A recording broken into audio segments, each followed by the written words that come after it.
नमस्ते बच्चों। चलिए हम लोग सॉल्ट हाइड्रोलिसिस देख रहे थे, जिसमें दो केसेस हम लोगों ने देखे थे। पहला केस देखा था salt of strong acid and strong base, और दूसरा केस हम लोग ने देखा था salt of weak acid and strong base. अब तीसरा केस हम लोग देखते हैं।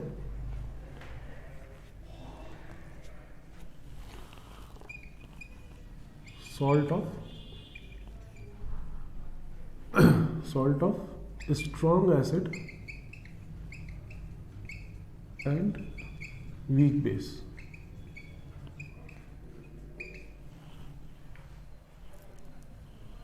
Case A B C D लिख रहे थे, तो ये केस सी हो जाएगा। ठीक है।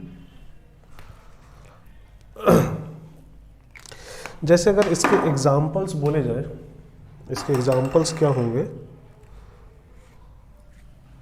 तो इसके एग्जाम्पल्स वीक बेस होना चाहिए, स्ट्रॉन्ग एसिड होना चाहिए। जैसे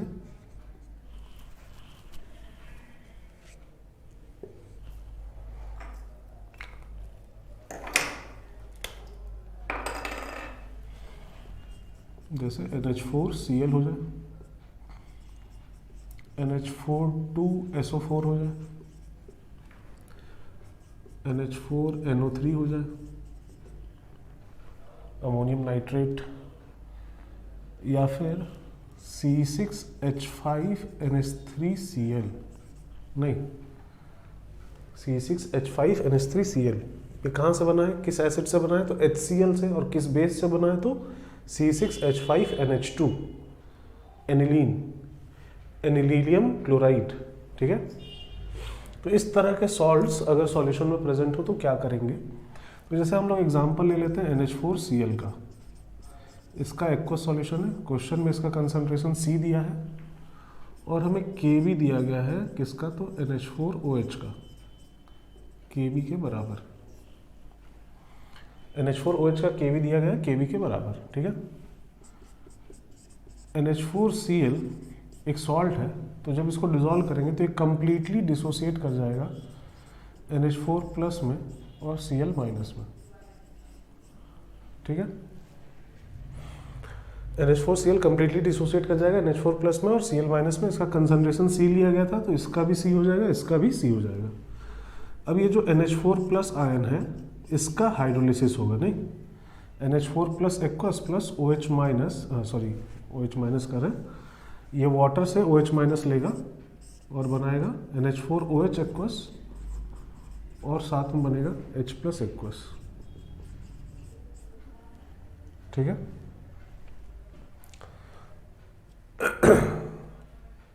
हाइड्रोलिसिस किसका हो रहा है, तो कैटायन का हो रहा है, उससे सॉल्यूशन में H प्लस आयन बन रहा है। कैटायनिक हाइड्रोलिसिस है, H प्लस आयन बन रहा है, तो सॉल्यूशन एसिडिक हो जाएगा। तो पहले इस चीज़ को नोट कर लिया जाए, यहाँ तक नोट करिए आप लोग, पहले यहाँ तक नोट करिए, इस रिएक्शन को छोड़ के यहाँ तक नोट करिए।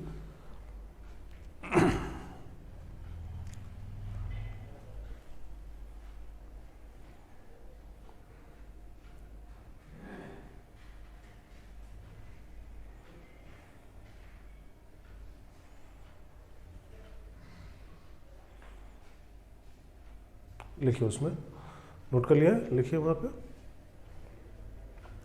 Hydrolysis of cation will take place.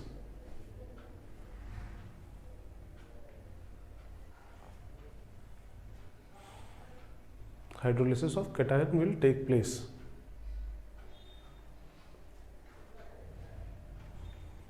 Bracket में लिखेंगे cationic hydrolysis.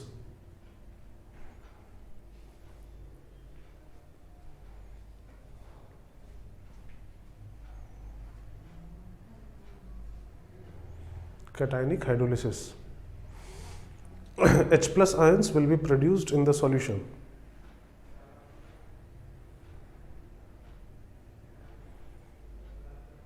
H plus ions will be produced in the solution.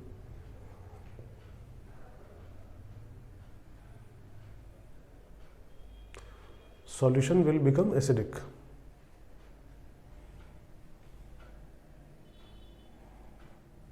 Solution will become acidic.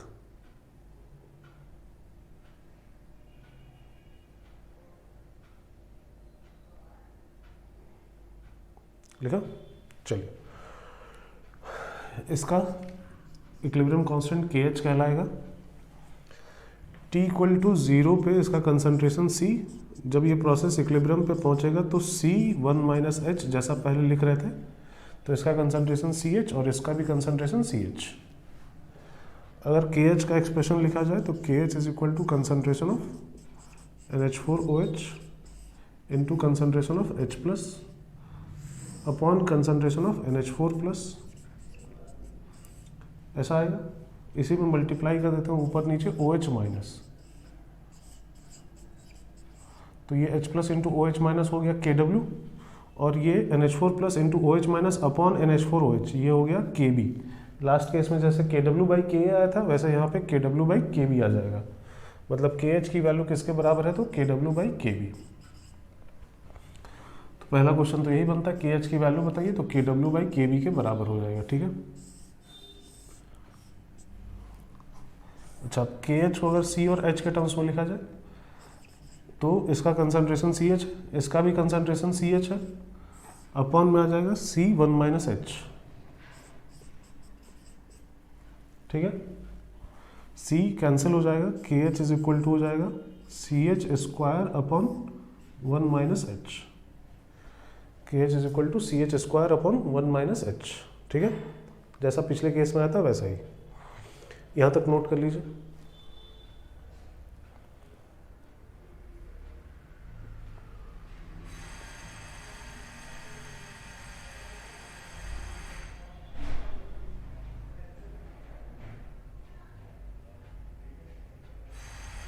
Note कर लिया, चलिए।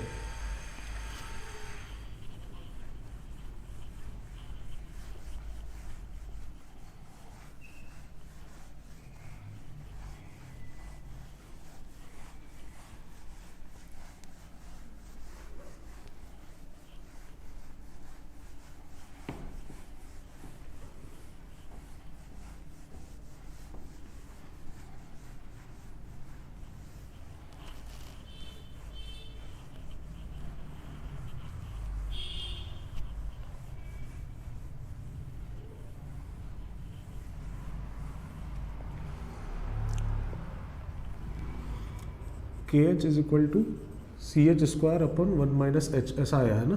फिर से वही बात है, दो केस बनेंगे। पहला केस होगा कि H की वैल्यू 1 से काफ़ी कम हो, अगर H की वैल्यू 1 से काफ़ी कम है तो KH इज इक्वल टू है CH स्क्वायर, तो यहाँ से H की वैल्यू आ जाएगी under root KH upon C, ठीक है। ये डिग्री ऑफ हाइड्रोलिसिस का एक्सप्रेशन हो गया, H is equal to under root KH upon C। और अगर H आ गया तो कंसंट्रेशन ऑफ H प्लस आ जाएगा बहुत आसानी से, ये CH के बराबर है, मतलब इसमें C मल्टीप्लाई कर देना है, और C अगर अंदर जाएगा तो C स्क्वायर, एक C कैंसिल हो जाएगा, ये आ जाएगा under root KH into C, H plus concentration under root KH into C। KH की अगर वैल्यू रख दी जाए तो अंडर रूट में आ जाएगा KW upon KB into C, मतलब H प्लस को हम लोग चाहे तो ऐसा लिख सकते हैं KW upon KB into C का पावर 1/2, ठीक है।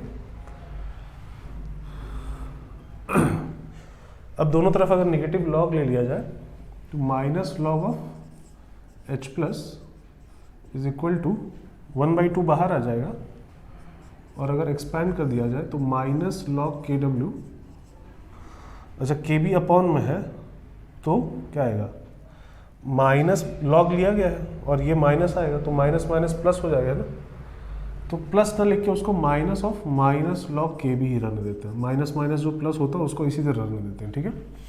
और साथ में आएगा माइनस लॉग C, ठीक है।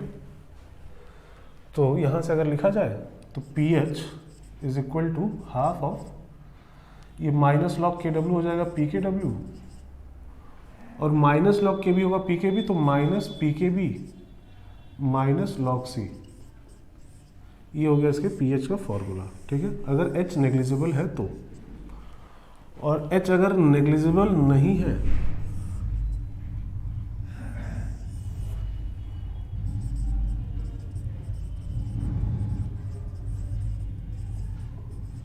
तब फिर हमें इक्वेशन बनाना पड़ेगा KH is equal to CH square upon 1 minus H।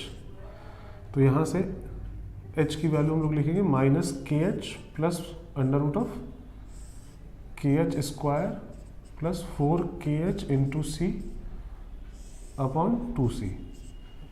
या अगर h आ गया है तो h प्लस डायरेक्टली आ जाएगा, इसमें c मल्टीप्लाई करके, है ना, minus K H plus under root of K H square plus 4kh into C upon 2। ठीक है। h नेग्लिजिबल है या फिर नहीं है ये यहाँ से चेक होगा अंडर रूट के एच अपॉन सी से। के एच की वैल्यू किसके बराबर, तो के डब्ल्यू बाई के बी के बराबर है, यहाँ से चेक करेंगे। ठीक है। तो ज़्यादातर केसेस में नेग्लिजिबल ही होता है, तो यही वाला फॉर्मूला लगता है। वैसा ही फॉर्मूला है जैसा पिछले केस में था, half of P K W तो सेम है। पिछले केस में यहाँ प्लस पी के था, यहाँ पे इस केस में माइनस पी के भी है। पिछले केस में यहाँ प्लस लॉग सी था, यहाँ पे माइनस लॉग सी है। ऐसे याद रख सकते हैं कि के के साथ प्लस और के बी के साथ माइनस, के के साथ प्लस और के बी के साथ minus. Half P K W plus P के प्लस लॉग सी पिछले केस में, half P K W minus P K B minus log c इस केस में। ठीक है, नोट करिए इसको।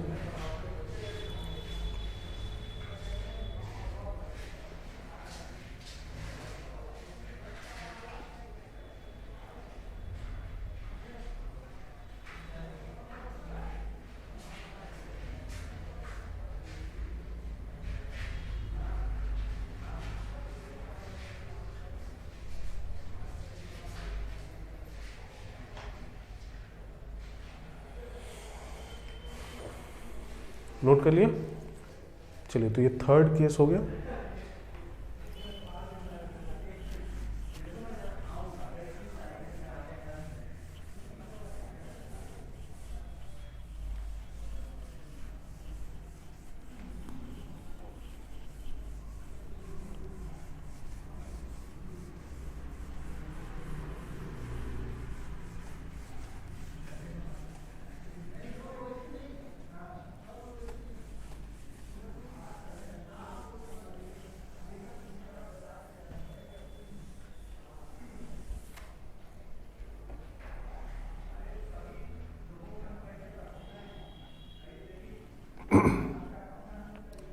अब आते हैं लास्ट केस पे, salt of weak acid and weak base.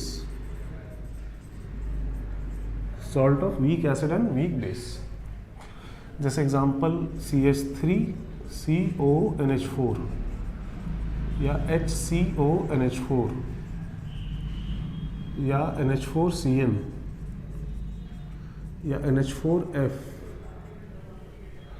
या फिर C6H5NH3CN, नहीं, एनिलीन और HCN से रिएक्ट करके बना है। ठीक है, एक वीक एसिड और एक वीक बेस। तो इस तरह के कंपाउंड्स अगर सॉल्यूशन में है तो क्या किया जाएगा। तो जैसे हम लोग एग्जांपल ले लेते हैं NH4CN का, इसका एक्वस सॉल्यूशन है, इसका कंसंट्रेशन C दिया गया है और हमें K दिया गया है HCN का, जिस वीक एसिड से ये बना है, K के बराबर मान लेते हैं।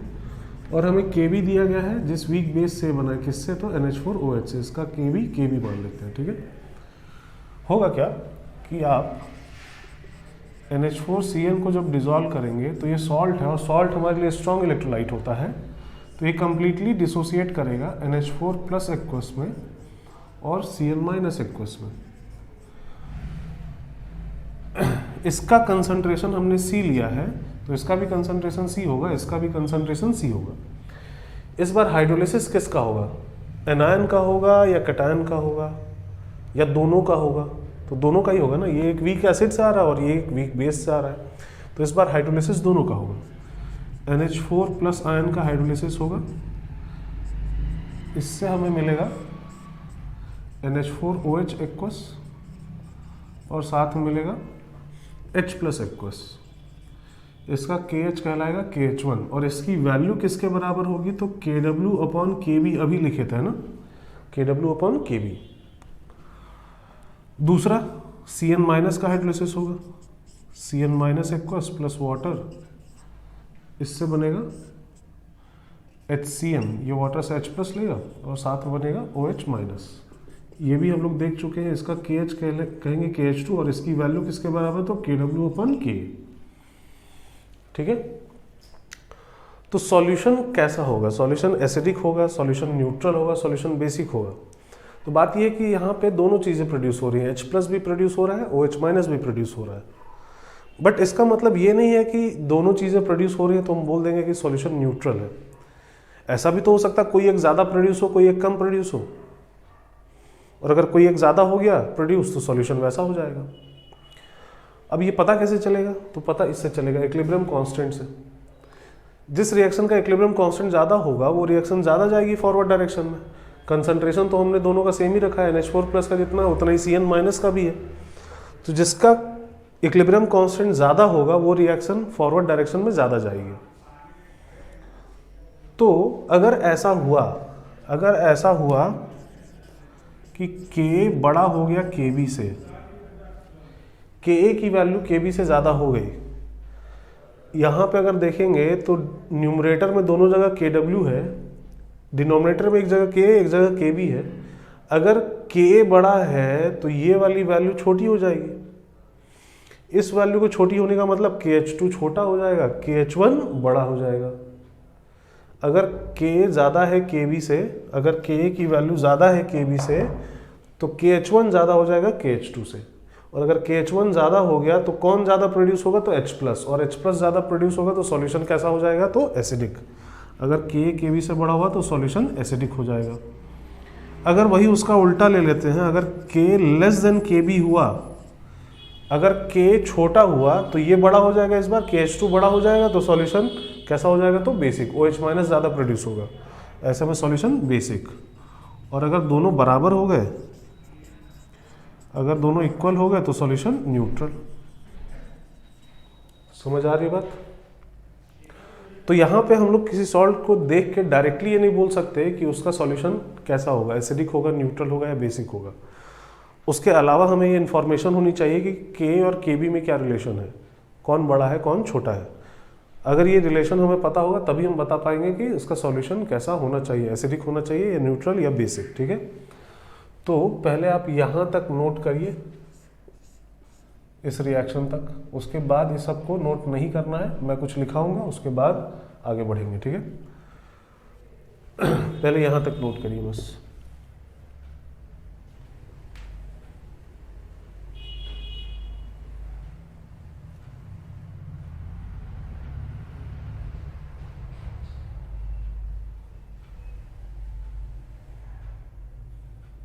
नोट कर लिया? चलिए लिखते हैं, वहाँ पे लिखे hydrolysis of both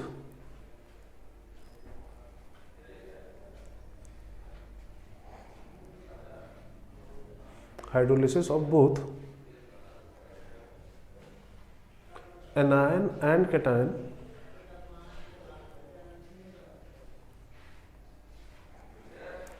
and cation will take place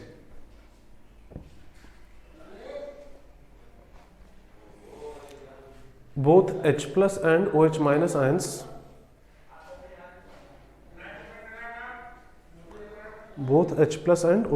ions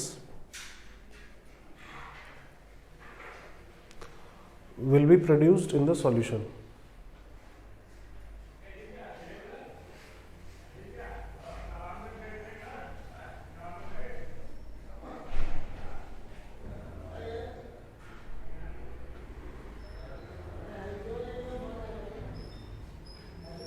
Both H+ and OH- ions will be produced in the solution.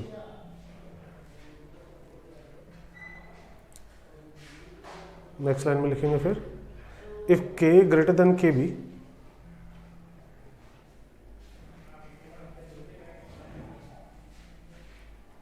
if K greater than Kb, then solution is acidic.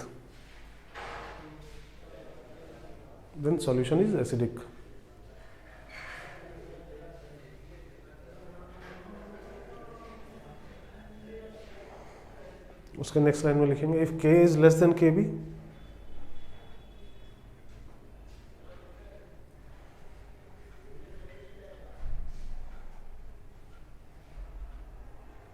If K is less than Kb then solution is basic.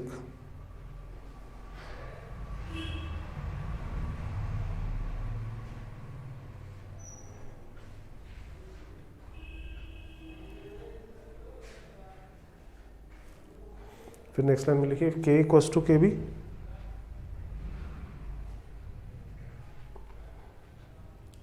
then solution is neutral.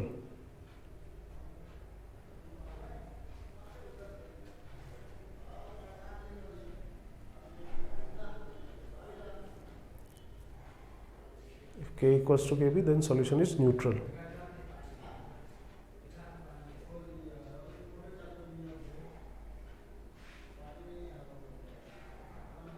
लिख लिया। चलिए, तो अब इसके लिए pH का derivation हमें करना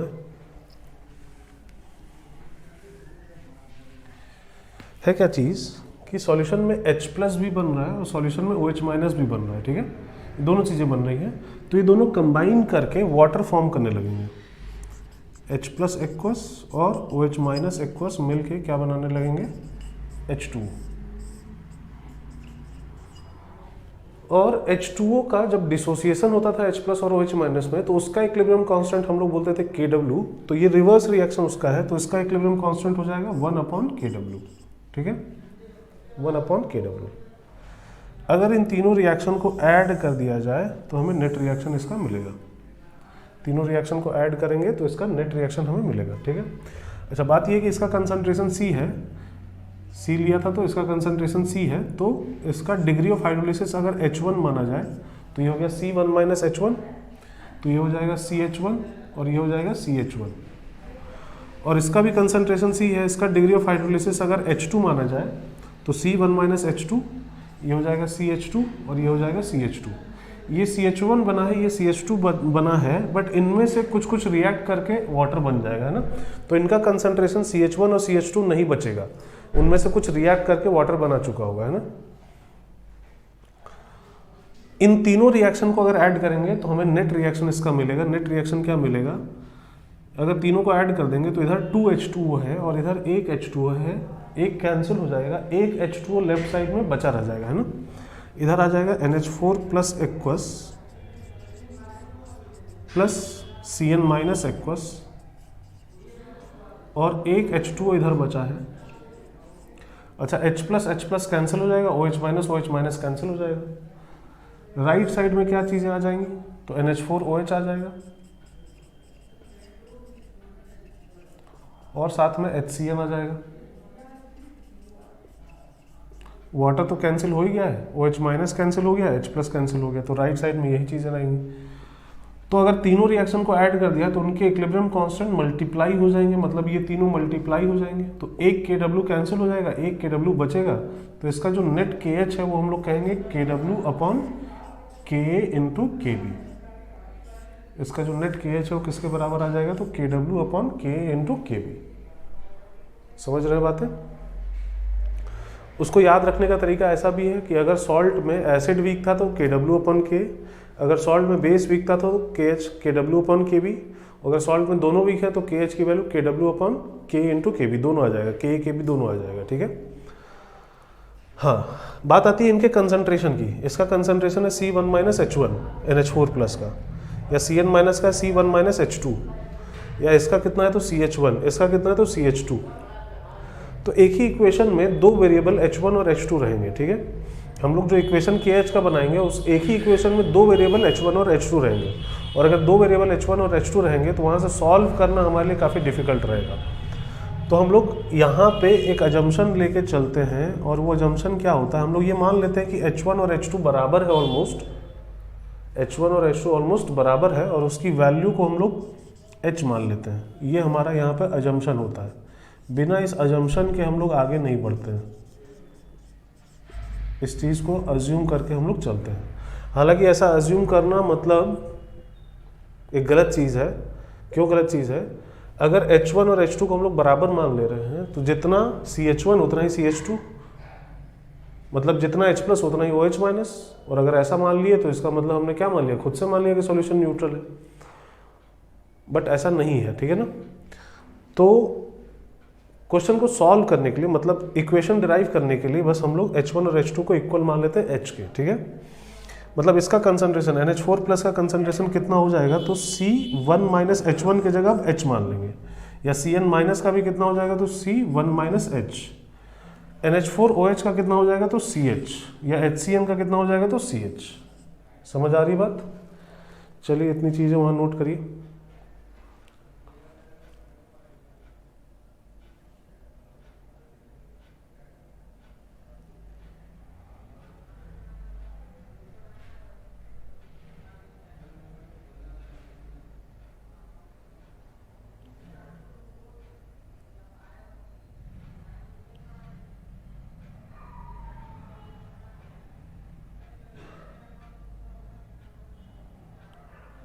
नोट कर लिया? चलिए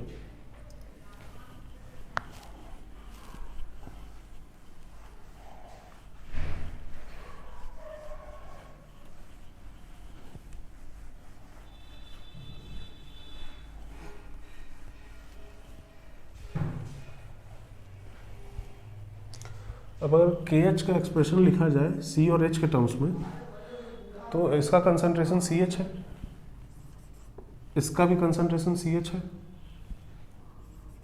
अपॉन में क्या आएगा, तो इसका कंसंट्रेशन C1 माइनस H है, इंटू इसका भी कंसंट्रेशन C1 माइनस H है।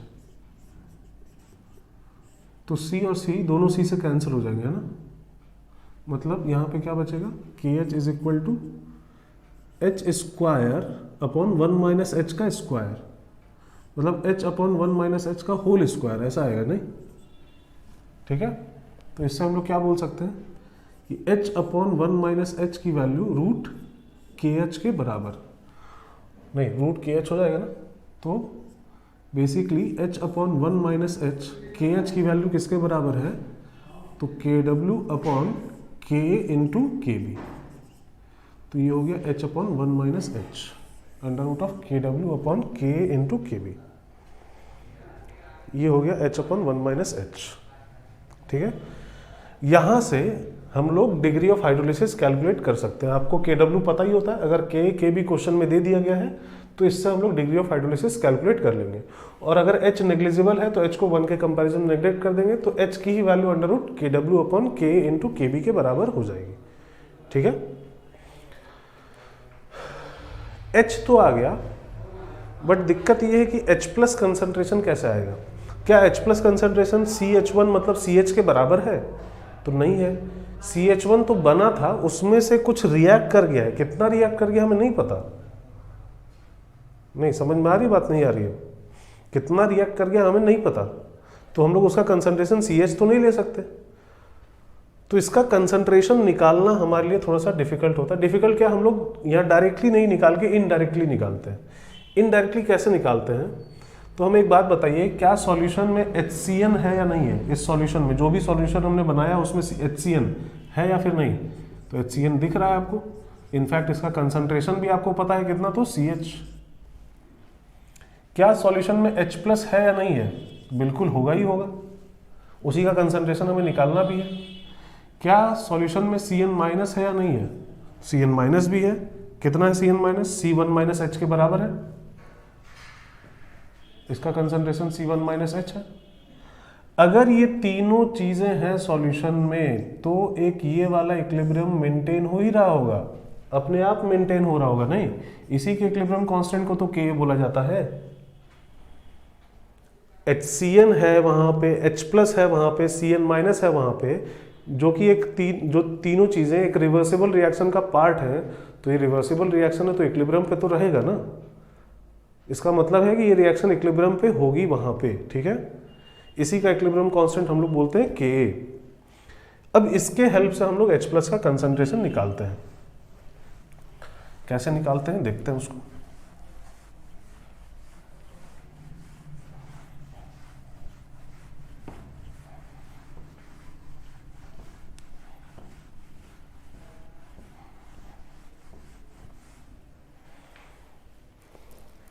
इसके K का एक्सप्रेशन क्या लिखेंगे, तो concentration of H plus into concentration of Cn minus upon concentration of HCN, ऐसा आएगा।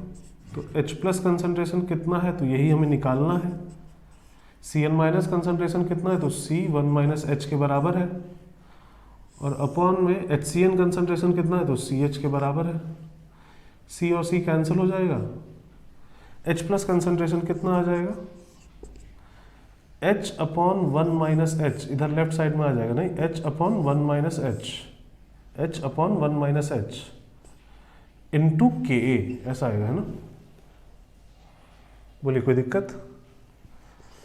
इस H अपॉन 1 माइनस एच, इसी की वैल्यू हम लोग निकाले हैं, H अपॉन 1 माइनस एच, नहीं किसके बराबर निकाले हैं, अंडर रूट ऑफ के डब्ल्यू अपॉन के इंटू के बी।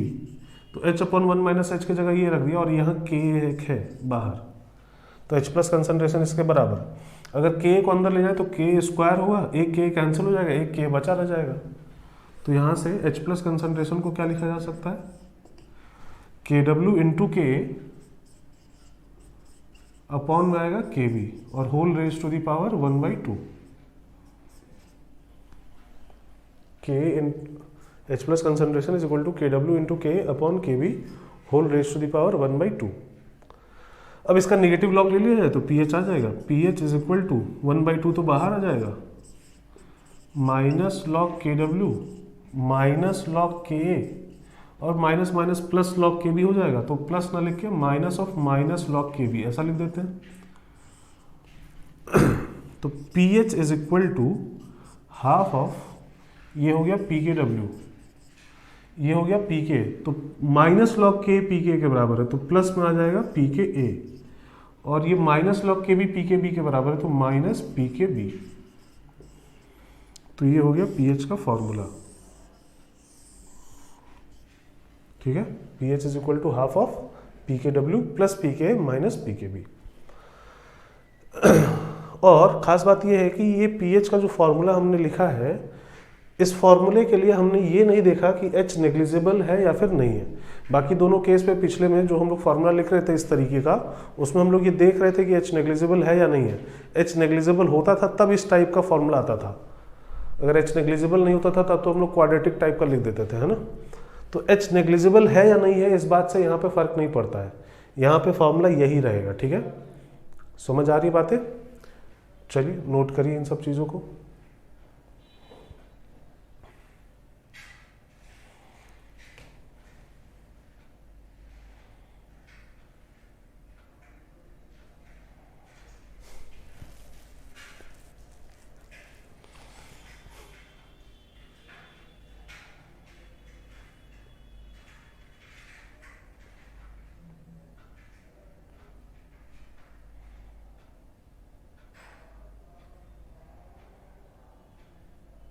नोट कर लिया।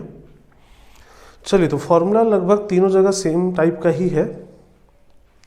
पिछले दो केस में जब salt of weak acid and strong base था तो वहाँ पे पीएच का फॉर्मूला था half of P K W plus P के ए प्लस लॉग सी। वही अगर salt of strong acid and weak base था तो उसमें पीएच का फॉर्मूला था half of P K W minus P K B minus log c, उसमें सब माइनस में आ गया था। और यहाँ पे पीएच का formula half of P K W plus P K minus P K B. याद रखने का तरीका वही है, के ए के साथ प्लस के बी के साथ माइनस। हाँ, एक चीज़ ये है कि यहाँ पे कंसंट्रेशन का टर्म इन्वॉल्व नहीं हो रहा है, लॉग सी नहीं आ रहा है, ठीक है।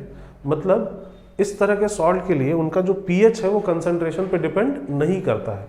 आप चाहे 0.1 मोलर सॉल्यूशन लीजिए, चाहे 1 मोलर सॉल्यूशन लीजिए, चाहे 2 मोलर सॉल्यूशन लीजिए, कंसंट्रेशन आप कुछ भी लीजिए, इस तरह के सॉल्ट का पीएच हमेशा वही आएगा। समझ में आ रही बात। पीएच तो कंसंट्रेशन पे डिपेंड नहीं करता है, साथ में एच की वैल्यू भी कंसंट्रेशन पे डिपेंड नहीं करती है, डिग्री ऑफ हाइड्रोलिसिस। जबकि लास्ट दोनों केसेस में अगर आपको याद हो तो एच को हम लोगों ने लिखा है अंडर रूट के एच बाई सी, उसमें कंसंट्रेशन आ रहा था, है ना।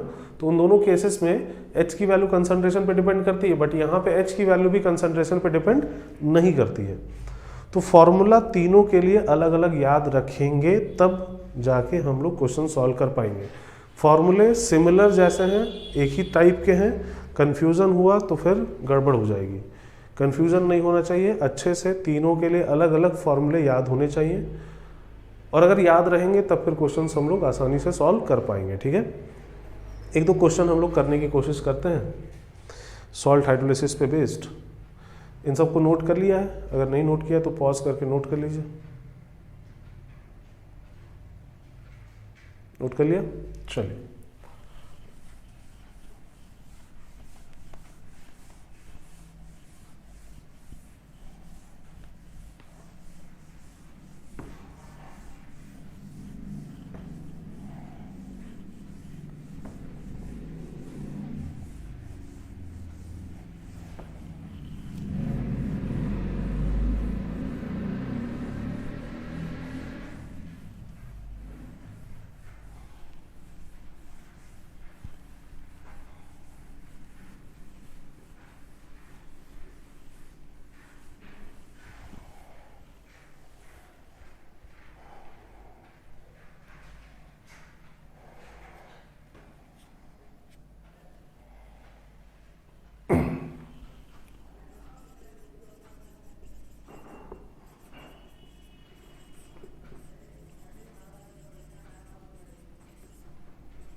इनका पीएच कैलकुलेट करना है, ठीक है।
चलिए, इन पांचों सॉल्यूशन का पीएच हमें कैलकुलेट करना है। कैलकुलेट करिए, वीडियो को पॉज करिए और सबका कैलकुलेट करिए।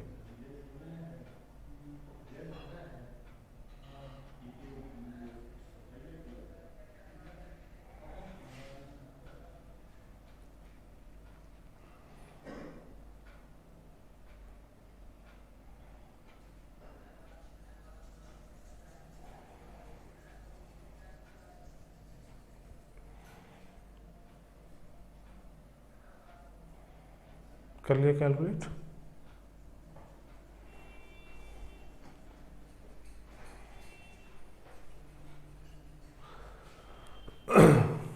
हमें सबसे पहले ये आइडेंटिफाई करना पड़ेगा कि जो कंपाउंड है वो कैसा है तो यहाँ पे सारे सॉल्ट्स ही, बट वो सॉल्ट कैसा है। सॉल्ट जो 4 तरीके के हमने देखे उनमें से किस तरीके का वो सॉल्ट है।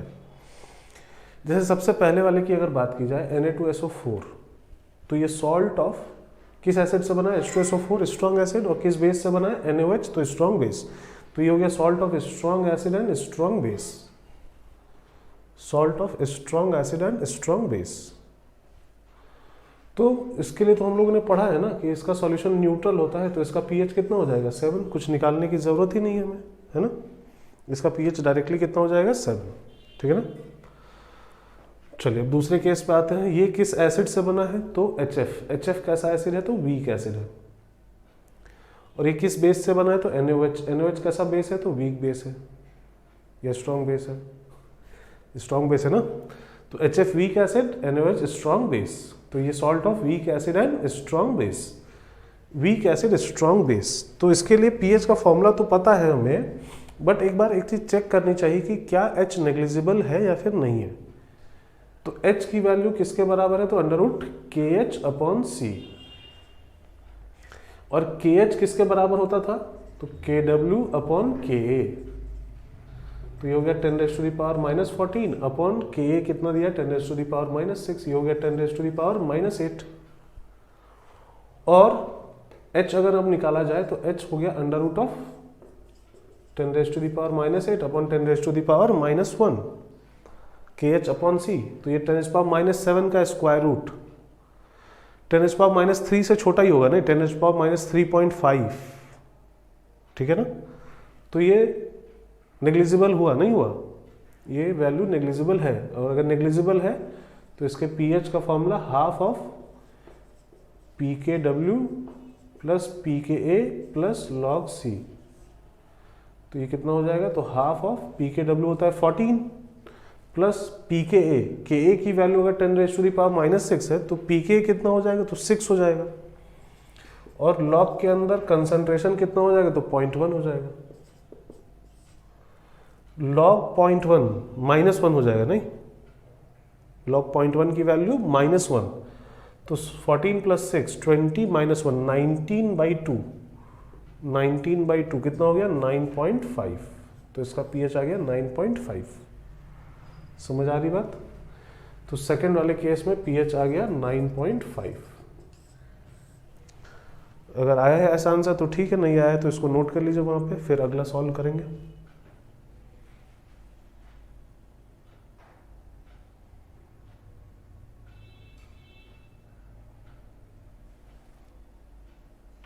नोट कर लिया।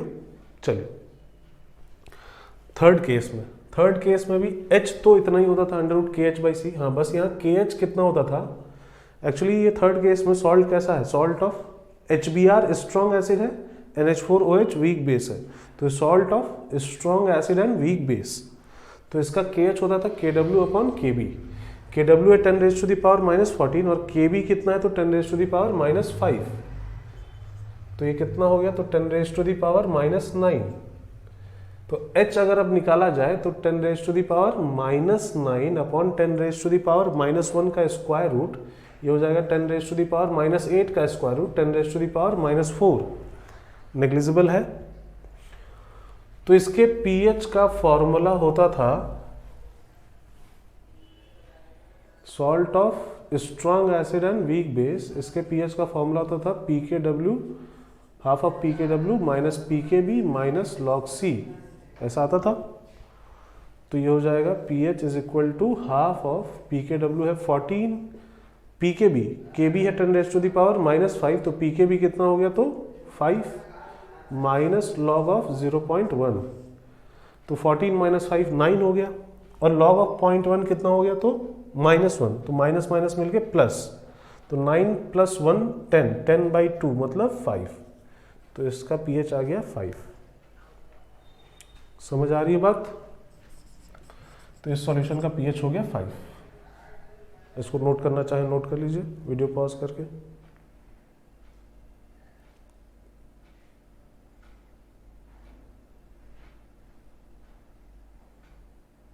नोट कर लिया। चलिए इस केस में सॉल्ट ऑफ कैसा है, ये स्ट्रॉन्ग एसिड है H2SO4 और वीक बेस है NH4OH। जैसा ये केस था वैसा ये केस भी है ना, और वैल्यू भी वही है। तो यहां तक तो वही चीज होगी नहीं, यहां तक तो वही चीज आएगी है ना। pH का भी फॉर्मूला यही लगेगा, क्या यही आंसर आएगा, pH 5 आएगा। एक इसमें डिफरेंस है बस। क्या डिफरेंस है, अच्छा यहां पे हाइड्रोलिसिस किसका होगा। इस केस में NH4 का अगर केस लिया जाए तो इसमें हाइड्रोलिसिस किसका कराएंगे हम लोग। हमें इसमें से 2 आयन मिलेंगे, एक अमोनियम आयन मिलेगा और एक सल्फेट आयन मिलेगा। तो हाइड्रोलिसिस किसका होगा, सल्फेट का होगा नहीं, वो तो स्ट्रॉन्ग एसिड से आ रहा है। हाइड्रोलिसिस किसका होगा, तो अमोनियम आयन का।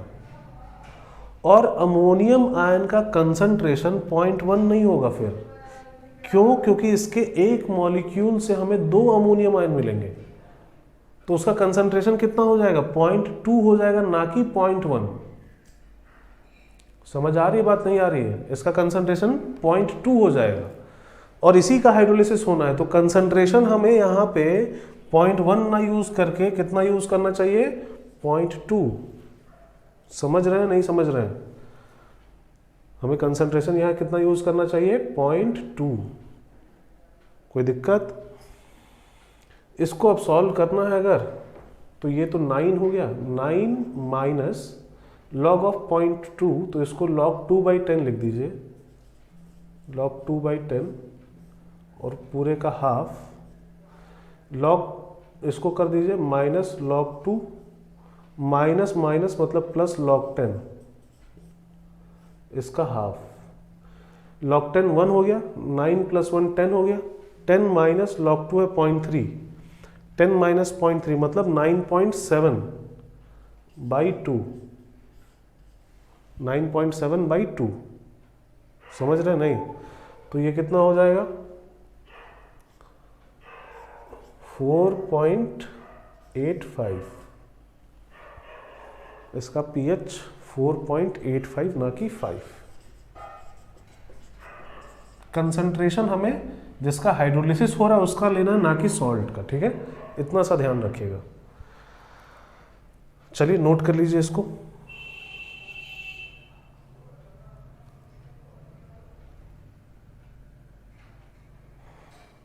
नोट कर लिए? चलिए लास्ट केस पे आते हैं हम लोग।